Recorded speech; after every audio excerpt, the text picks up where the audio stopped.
Hi everyone, Stephanie with Urban Cream Pie. Welcome back to Wyoming. Today we're going to be casing a card by Catherine Pooler. She's on YouTube as CathrineStamps, and this card she made on February 7th, 2014. We're starting with a piece of craft cardstock that's cut to 4 3/4 inches by 3.5 inches. Catherine was using a distress paint dauber. I didn't have one of those, so I just decided to use white pigment ink and a circle stamp that I punched out of Fun Foam with a 7/8 inch circle punch and mounted to a hunk of wood I scavenged from the garage. And then I just stamped those circles onto the craft paper randomly until I had the whole front of the craft panel covered.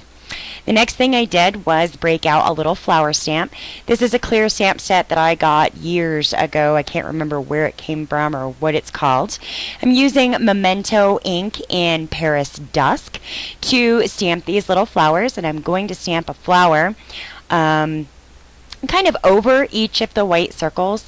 This is a technique called ghost stamping because you get two different colored inks. The color of the ink over the white ink and then the color of the ink over the craft. And then I got real industrious and decided I would go back in with the white ink in a smaller center stamp for the flowers. It didn't work out really well. You couldn't really see it. It was very subtle. But you know, every little detail adds to your card. So I went ahead and finished it out and kind of moved it off some of the flowers so that you could see some of it a little bit better. And so that pretty much finished up the stamping for that decorated panel. Then I went and cut out a piece of navy blue cardstock. All of the cardstock that I'm using is just bin cardstock from Hobby Lobby. This panel was cut to 5 inches by 3 3/4 inches, and I'm just using a glue runner to adhere that craft panel onto the navy blue. And if you've watched my videos, you know that getting these things centered is not my forte, so I do take my time to get these done. I was pretty proud of myself. It's fairly good on this one. So now we're going to concentrate on our sentiment, and our sentiment's going to be stamped on a piece of vellum.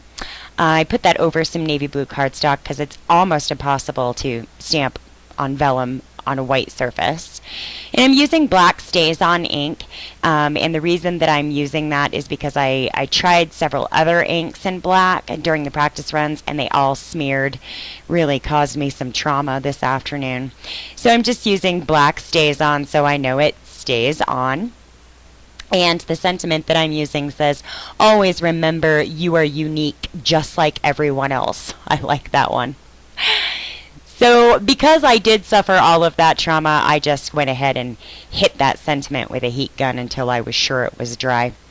Now you can see that I have pre-scored the vellum because again in practice runs trying to wrap that around that cardstock after it was stamped and everything else was just a son of a gun. So I decided to go ahead and pre-score it just so that it would be easy to lay on there and fold around on the back, and I could just go ahead and run my adhesive along the back and stick down my vellum so that it was just easy, quick, and done.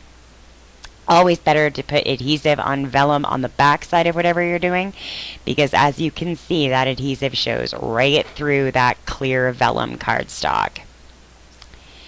So now we have our sentiment on the vellum adhered to our decorated panel. And I just made the card base, a regular A2 card base, measuring 5.5 by 4 1/4 out of regular chocolate brown cardstock with a vanilla panel on the front, measuring 5 1/4 by 4. I'm going to run some more of that adhesive along the back of the navy blue panel, and again center that navy blue panel in the center of the vanilla panel, taking my time because, well, this is tough for me. Again, very proud of myself. Got that one pretty straight. And the last little addition that I'm going to put on the card is I'm going to wrap some string around the fold.